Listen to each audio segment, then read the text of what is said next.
इथं बसलेल्या प्रत्येक माणसाची जबाबदारी अमोलने घेतलेली आहे, संदीपने घेतलेली आहे आणि सगळ्यात महत्वाचं या संगमनेर तालुक्याचं पालकत्व माननीय नामदार राधाकृष्ण विखे पाटील साहेबांनी घेतलेलं आहे.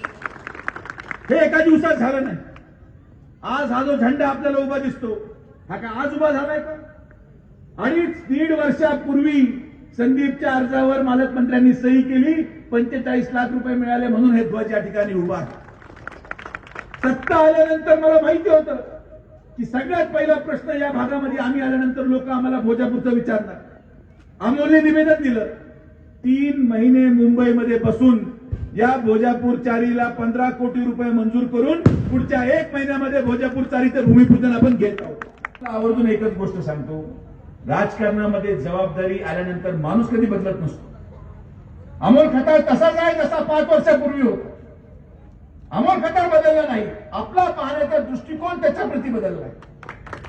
आपल्याला असं वाटतं की आता आमदार अमोल खताळ, ज्या दिवशी तुम्ही आमदार अमोल खताळ म्हणून त्याच्याकडे पाहायला लागाल त्या दिवशी तुमच्या अपेक्षा आणि तुमच्या निराशा वाढत जाणार.